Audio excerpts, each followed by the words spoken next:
హల్లెలూయా. దేవుని ఘనమైన నాకు స్తోత్రాలు కలుగును గాక. అంతే, ఆమె నా ఒక్కరే వచ్చింది. మీరు గట్టిగా చెప్పేంత వరకు నేను చాలాసార్లు చెప్తాను. దేవుని సన్నిధిలో ఎట్లా ఉండాలంటే రెడీగా ఉండాలంట. మనం రెడీగా ఉండకుండా ఇంకా సర్దుకుంటా అటు ఇటు ఆలోచనలు చేస్తూ ఉంటే ఎట్లా అండి? దేవుని ఘనమైన నామమునకు నేను నా పేరుకి చెప్పలేదు. నా పేరుకి స్తోత్రాలు ఏమి అవసరం లేదు. నా పేరుకి గొప్ప అవసరం లేదు. దేవుని ఘనమైన నామమునకు స్తోత్రము కలుగును గాక. అబ్బా! అంటే మనం ఏం చేయాలంటే రీఛార్జ్ చేసాడాలన్నమాట. ఒకసారి 2 సార్లు 3 సార్లు సైకిల్కి పంపు కొట్టినట్లా కదా. అట్లా చేయాలనా? మీకు చేయాల్సిన అవసరం లేదనుకుంటా. మా బిడ్డలు చాలా మంచివారు. ఏమంటే పొద్దున్నే ఆదివారం కదా, 6 రోజులు కష్టపడి పని చేసి 7వ రోజు విశ్రాంతిగా ఇంట్లో ఉండకుండా ఎక్కడికి వచ్చినారు? ఈరోజు కూడా ఇదే పనేనా అన్నట్లు ఉంటుంది మనోళ్ళకి. అట్లా ఉండకూడదు. ఆ రోజుల పని కంటే ఈరోజు దేవుని సన్నిధిలో ఉండడమే ఎంతో ప్రాముఖ్యమైనది. ఈరోజు వచ్చేటువంటి ఆ బలము ద్వారానే 6 దినాలు కూడా నెమ్మదిగా సాగిపోతుంది అనమాట. కొంతమంది చెప్తా ఉంటారు, మామూలుగా నేను చెప్పిన మాటలు ఏమంటే, ఆ రోజు పొద్దున్నే లేచి వాక్యం చదువుకొని ప్రార్థన చేసుకొని బయటికి పోయి వాళ్ళ పనులు చేసుకొని వస్తారనమాట. అదొక నెమ్మది. ఆ రోజు పొరపాటున మిస్ అయింది అనుకోండి, ఆ రోజు అంతా కూడా ఎట్లుంటుందంట వాళ్ళకి? కలవరంగానో ఏదో పోగొట్టుకున్నట్లు అట్లా ఉంటుందంట. ఎవరికైనా మీలో అనుభవం ఉందా? ఎవరికైనా ప్రార్థన చేసుకోకుండా పోయి పొరపాటున ఆ రోజు అంతా నెమ్మది ఉండదు. ఇంకా అట్లా అనుభవం ఎవరికైనా ఉందా అండి? సువార్థికులకి అసలు లేనట్టుంది. వాళ్ళు ఉందా? అది అసలు మిస్ చేయరంట వాళ్ళు ఒక్కరోజు కూడా. సువార్థికులను బట్టి దేవునికి, వాళ్ళని బట్టి దేవునికి స్తోత్రాలు చెప్పండి. స్తోత్రం.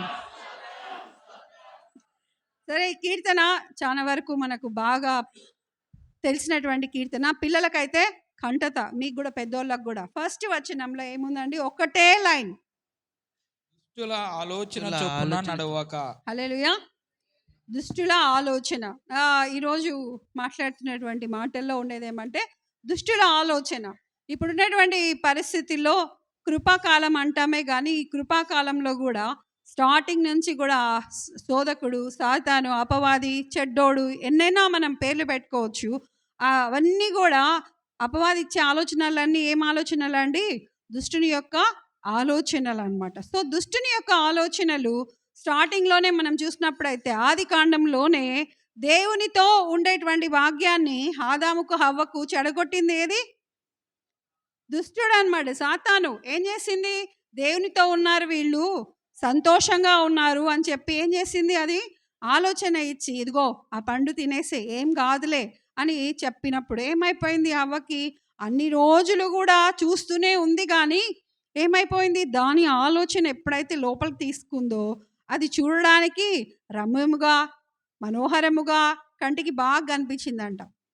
గమనించండి, ఎన్ని సంవత్సరాలు ఆదాము హవ్వ దేవునితో ఉన్నారో తెలియదు కానీ అన్ని సంవత్సరాలు కూడా చక్కగా అంతా బాగా తిరుగుతా హ్యాపీగా ఉండేటువంటి వాళ్ళు, దేవునితో బాగా మాట్లాడుతున్నటువంటి వాళ్ళు, ఆ హవ్వకి సాతాను వచ్చి చెప్తూనే ఏమైపోయిందంట?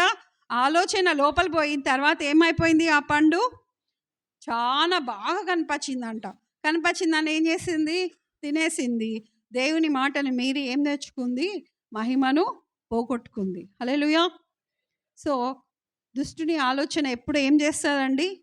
దేవుని యొక్క సన్నిధి నుంచి మనల్ని దూరం చేసేస్తుంది. సో ఈరోజు సంఘంతో మనతో మాట్లాడుతున్నటువంటి మాట, ఈ మాటల ద్వారా దేవునికి నువ్వు ఎంత దగ్గరగా ఉన్నా కూడా దుష్టుని ఆలోచన ఎప్పుడైతే నీ లోపలికి పోతుందో, వింటా అంటావు, విన్నంత వరకు ఏం కాదు కానీ లోపలికి తీసుకున్నావు అనుకోండి, అది ఏమైపోతుందంటే నిన్ను పాడు చేస్తుంది, నీ దేహంను పాడు చేస్తుంది, దేవునితో ఉన్నటువంటి సంబంధాన్ని పాడు చేస్తుంది, దేవుని మందిరాన్ని ఉన్నటువంటి ఆ సహవాసాన్ని, సేవకులతో విశ్వాసులతో ఉన్నటువంటి సహవాసాన్ని ఏం చేస్తుందండి? అది పాడు చేస్తుంది. ఏది? ఆలోచనే. మనం అనుకుంటాం చిన్నదే కదా అని. ఇంతే కదా. ఏం చేసింది హవ్వ? చిన్న ఆలోచన, ఏమైనా తినింది అంత, ఏమైపోతుంది తింటే అని మనం ఆలోచన చేస్తాం కానీ అందులో ఉన్నటువంటి భావాన్ని మనం గ్రహిస్తే దేవుడు చెప్పినటువంటి మాట ఏం చెప్పినాడు? ఆ పండుని తినద్దు అన్నాడు. హవ్వకే ఆలోచన ఇచ్చింది ఎవరు? సైతాన్ ఇచ్చింది. అన్ని సంవత్సరాలు దేవుని ఆలోచన ద్వారా నడిచినటువంటి వారు దేవుని తోటలో హ్యాపీగా సంతోషంగా ఉన్నారు. అర్థమైందా నా మాటలు? అయితే ఎప్పుడైతే ఈ అపవాది ఆలోచనలు, దుష్టుని ఆలోచనలు మనం తీసుకుందో ఏమైపోయింది? దేవుని ఆలోచన ఆమెలో నుంచి బయటికి వెళ్ళిపోయింది. ఎన్నిసార్లు చెప్పిందో తెలియదు, ఎన్నిసార్లు శోధించాలని ప్రయత్నించిందో తెలియదు, కానీ అది చెబుతా వచ్చింది. ఒకరోజు ఏమైపోయింది? ఆలోచన లోపలికి పోయింది. మందిరానికి వచ్చినటువంటి మనతో కూడా ఈరోజు దేవుని సన్నిధిలో మాట్లాడుతున్నటువంటి మాటలు, దేవుని సన్నిధిలోకి వచ్చినటువంటి నీవు నేను ఎవరితో ఉన్నామని గ్రహించాలా? దేవుని సన్నిధితో, దేవుని సహవాసంలో ఉన్నామని గ్రహించాలి. అఫ్కోర్స్ నా విషయంలో ఈరోజు కీర్తన భాగం ఎవరికి నిజంగానే లాస్ట్ వీక్లో మిస్ అయినా, మా వాళ్ళకి పెద్ద ఏమంటారంటే సువార్థికులకి రెడీగా ఎప్పుడు ఉండరు. అది చాలా బాధ. ఎప్పుడు చెప్పినా కూడా రెడీగా ఉండాలి. అది చాలా ఇంపార్టెంట్, ముఖ్యమైనటువంటి. దేవుని సన్నిధిలో మనం ఏది నేర్చుకున్నామో 5 మాటలు కానీ మనం చెప్పలేకపోతే ఎట్లా? అభిషేకం ఎట్లా పనిచేస్తుందని. కాబట్టి దేవుని అభిషేకం ఉంది అని నువ్వు కూర్చొని బయట ఉన్న వాళ్ళందరికీ చెప్పినామనికే వాళ్ళు చెప్పలేరు. కానీ అభిషేకం పొందినటువంటి వాళ్ళు ఎప్పుడు ఎట్లా ఉండాలా? రెడీగా ఉండాలా. అది నేను చెప్పేది. ఈరోజు నాకు ఇచ్చినట్టు అవకాశము, శరీరంలో వచ్చినటువంటి నా బలహీనతలు కావచ్చు కదా, అది శరీరంలో బలహీనతలు అందరికీ వస్తాయి. జ్వరాలు వస్తాయి, రోగాలు వస్తాయి. నేను చాలాసార్లు చెప్తా, మరణకమైన పరిస్థితి చాలామంది బైబిల్ గ్రంథంలో ఉంది. ఏలియాకి ఏమొచ్చిందండి? మరణకరమైనటువంటి రోగం వచ్చింది. ఎలీషాకు కూడా ఏమొచ్చింది? చాలా భయంకరమైన పరిస్థితుల్లో నుంచి వాళ్ళు వెళ్ళాల్సి వచ్చింది. కొత్త నిబంధనలో పౌలు గారికి ఏమొచ్చిందండి? ఆ కళ్ళకి పిషుడు చస్తే నీ కొరకే, బ్రతికితే ఏమన్నాడు ఆయన? క్రీస్తు కొరకు, చేస్తే లాభం. అంటే ఆ పరిస్థితి అన్నమాట. అంత భయంకరమైన పరిస్థితి అయినప్పటికీ కూడా చాలాసార్లు ఆయనను అపవాది కూడా శోధించింది. నేను మొన్న కూడా సువార్థికులతో పంచుకున్నాను అనమాట. పుస్తకాలు ఎక్కువ చదివేదాన్ని నేను బైబిల్ గ్రంథం వినడం దానికంటే ఎక్కువ చదివి వాటిని వాక్యాలు గ్రహించుకోవడం. ఎందుకంటే భక్తులు రాసినటువంటి వాటి ద్వారా. పౌలు గారికి కూడా ఆలోచనలు వచ్చినాయి. తర్వాత ఏలియా, ఎలీషా ఆ టైంలో మరణకరమైన పరిస్థితి ఎక్కడి నుంచి వచ్చింది? యెజబెల్ నుంచి వచ్చింది. యెజబెల్ ఏం చేసింది? ప్రవక్తలందరినీ, దేవుని నమ్మిన బిడ్డలందరినీ ఏం చేసింది? చంపేయాలా అని చాలా పోరాడింది. దుష్టుని యొక్క ఆలోచన అది. ఎప్పటికి కూడా దుష్టుని ఆలోచన ఏం చేస్తుంది? నాశనం చేయాలనే చూస్తుంది. అయితే దేవుని ఆలోచన ఏం చేస్తుంది? కాపాడుతూనే వస్తూ ఉంటుంది. హల్లెలూయా. మన జీవితాల్లో కూడా, ఆత్మీయ జీవితాల్లో మనం ఎప్పుడు దేవునికి సమీపంగా ఉన్నాము, దేవునితోనే ఉన్నాము అన్నప్పుడు దుష్టుడు ఖచ్చితంగా తన ఆలోచన మనలో ఇంప్లిమెంట్ చేయడానికి, అంటే మనలోనికి తీసుకురావడానికి చాలా ప్రయత్నం చేస్తాడు. అయితే ఆ ప్రయత్నాన్ని త్రిప్పికొట్టాల్సింది ఎవరు? మనమే. హల్లెలూయా. హవ్వ దాని మాటల్ని తీసేయాల్సింది కదా, కానీ ఏం చేసింది? వింటా దాని ఆలోచనలు లోపలికి తీసుకుంది, బలహీనపడిపోయింది. అది చాలా అంతవరకు దాని వైపే చూడండి, ఆ ఆలోచన ద్వారా దాన్ని చూసి ఏమైపోయింది? లోపలికి తీసుకొని పాపాన్ని తీసుకొని వచ్చింది. మన జీవితాల్లో, మన ఆత్మీయ జీవితంలో చాలా బలహీనంగా ఉన్నప్పుడు, శరీరం కావచ్చు, మన ఆత్మీయ జీవితం కావచ్చు, బలహీనంగా ఉన్నప్పుడు అపవాది ఏం చేస్తాడండి? వచ్చి ఖచ్చితంగా శోధిస్తాడు. శోధించి తన ఆలోచనలు చెప్తాడు. ఏం చెప్తాడు? మీరే ఉదాహరణలు చెప్పాలా? ఇంత ప్రార్థన చేసినారు, ఏమొచ్చింది అని చెప్తారు. ఇంకా మందిరానికి క్రమంగా పోతున్నారు, ఏం జరిగింది అని చెప్తాడు. చెప్తారా లేదా? మీకెవరికి చెప్పలేదేమో, నాకైతే చాలాసార్లు అది వస్తుంది అనమాట. వచ్చి ఇంత ప్రార్థన చేసినా ఏం ప్రయోజనం? ఇంత ప్రార్థన చేసుకున్నా, మందిరానికి పోయినా, తర్వాత దేవుని పరిచర్య చేసినా కూడా ఏమొచ్చిందని? పిల్లల విషయాల్లో పోషణ, ఎప్పుడు అప్పులు, ఇవేనా అన్నట్లు ఏమొస్తుంది? తలంపులు తీసుకొని వస్తుంది. అది లోపలికి తీసుకున్నాను అనుకోండి, ఏమవుతుంది? ఆత్మీయ స్థితి మీ అందరికీ, నా గురించే నేను ఎగ్జాంపుల్ చెప్తానా, మీ పరిస్థితులు ఎట్లున్నాయో తెలియదు. ఈరోజు సరి చేసుకోవడానికి దేవుడు మనతో మాట్లాడుతున్నాడు. మనం ఎంతవరకు ఏం చేస్తామంటే కంఫర్టబుల్ జోన్ అంటాం, అంటే సుఖంగా, సౌఖ్యముగా ఉన్నంత వరకే దేవుని యొక్క ఆలోచనలు మనలో బాగా ఉంటాయి. ఎప్పుడైతే కొంచెము కలవరం కానీ, కొంచెం ఇబ్బంది కానీ కలిగిందనుకోండి, అపవాది ఎప్పుడు ఏం చేస్తుంది? అని ఆలోచనలు చెప్తున్నప్పుడు ఖచ్చితంగా అవి లోపలికి వచ్చేస్తాయి. అందుకు దేవుడు ఈరోజు మాట్లాడుతున్న మాట, హవ్వలాగా మనము ఉండకూడదు, జాగ్రత్తగా ఉండాల. దేవుడి దగ్గర ఉన్నటువంటి మనము, దేవుని సహవాసాన్ని పోగొట్టకుండా ఉండాల్సినటువంటి మనము, సదాకాలము దేవునితో ఉండాల్సినటువంటి మనము, ఆ దుష్టుని ఆలోచనని మనం ఎప్పుడైతే తీసుకుంటామో ఆ భాగ్యం అంతా పోతుంది. దానికి లేదు కాబట్టి మనల్ని కూడా దేవునితో ఉండకూడదు అని ఆలోచనల ద్వారా ఎప్పుడు పాడు చేస్తూ ఉంటుంది మనల్ని. ఆ పాడు చేసేటువంటి సమయాల్లో మనం ఏం చేయాలండి? అమ్మా వెనక కూర్చున్న వాళ్ళు ఏం చేయాలా? దేవునితో సహవాసం చేస్తారా? కొంచెం ఏదైనా బాగాలేదు, ఆ మందిరానికి పోయినారు, దేవునికి ప్రార్థన చేస్తున్నారు, ఏమొచ్చింది మీకు, మానుకోండి అని అన్నారు అనుకోండి, ఏం చేస్తారు? మానుకుంటారు. చాలామంది అట్లే ఉన్నారు. పోయి దేవుని సంధికి పోయి ఏమొచ్చిందిలే మానుకోండి, ఇంకేం చేస్తారు అన్నప్పుడు ఏం చేస్తున్నారండి? మానుకున్నారు. దేవుని సంధికి వస్తే దేవుడు పాడు చేస్తాడా? మీరు చెప్పాలా? దేవుడి సంధికి వస్తే దేవుడు పాడు చేస్తాడా? దేవుని ఆలోచన ఎప్పుడు పాడు చేయదు, దుష్టుని ఆలోచననే పాడు చేస్తుంది. నువ్వు దేవునికి ఎంత దగ్గరగా ఉన్నా కూడా నువ్వు ఏమంటారంటే లోకంలో ఇంకా బలహీనతలతో ఉన్నావంటే కారణం ఏమంటే నీలో ఏం ఆలోచన పనిచేస్తుంది? దుష్టుని ఆలోచన పనిచేస్తుంది. దుష్టుని ఆలోచన పనిచేస్తున్నప్పుడు నువ్వు ఎప్పుడు కూడా వర్ధిల్లలేవు. అది ఆత్మీయంగా కావచ్చు, శారీరకంగా కావచ్చు. ఎప్పుడైతే దుష్టుని ఆలోచన పరిపూర్ణంగా నువ్వు తీసేసి నాకు దేవుడి ఉంటే చాలు, దేవుని ఆలోచన ఉంటే చాలు, దేవుని సన్నిధిలో ఉంటే చాలు అన్నప్పుడే ఆయనతో కూర్చునే భాగ్యం వస్తుంది. దానికి చిన్న ఉదాహరణగా ఉపమానము, యేసయ్య చెప్పినటువంటి ఉపమానము, ధనవంతుడు లాజరు. అర్థమైందా అండి? ధనవంతుడు లాజరు. ధనవంతుడు ఏం చేస్తున్నాడండి? బాగా లోకంలో మంచి బల్ల మీద కూర్చొని విందులు తింటున్నాడు. లాజరు ఏం చేస్తున్నాడు? ఆ బల్ల కింద మీద నుండి పడేటువంటి రొట్టె ముక్కలు తింటున్నాడు. అయితే లాజరు హ్యాపీగా కూర్చొని తినడం లేదు. ఆయన శరీరం ఎట్లా ఉంది? కురుపులతో ఉందంట. అంటే రసం కారుతా ఉంది, దెబ్బలు తగులుతాయి. చిన్న చిన్న దెబ్బలు తగిలినప్పుడు చీము పడుతుంది కదా, ఆ చీము వస్తుంది కదా ప్రవీణ్? దెబ్బ తగిలితే ఏమొస్తుంది? చీము వస్తుందా లేదా? అట్లాంటిది ఆయనకు ఒంటి నిండా ఉన్నారంట. అటువంటి ఆయన ఏం చేస్తున్నాడు? ఆ పడినటువంటి ఆ వేస్టేజ్ ఆహారం కడుపు నింపుకున్నాడు. ఒక దినం వచ్చింది, ఆ దినం ఏమైపోయింది? మరణం వచ్చింది కదా. మరణం అయిన తర్వాత ఏమొచ్చింది? అబ్రహాము రొమ్మున లాజరు అనుకున్నాడు, అగ్నిగుండంలో ధనవంతున్నాడు. హల్లెలూయా.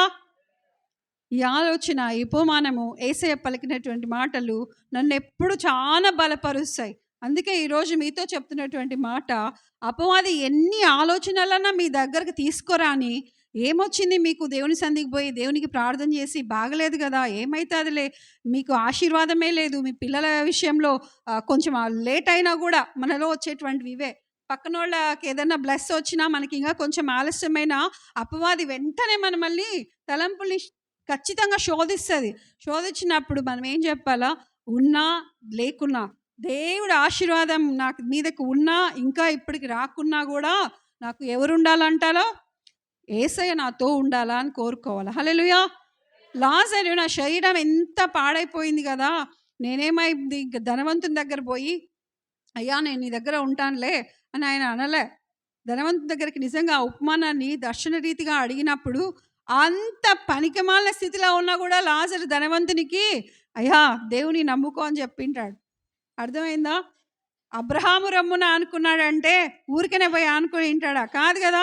తన పరిస్థితి ఎంత బాగాలేకపోయినా కూడా నేను ఒక దినం నా దేవుని నిరీక్షణ ఉంది, అయ్యా నువ్వు కూడా అని ఏమన్నా చెప్పినాడేమో. కానీ ధనవంతుడు ఏం చేసింటాడు?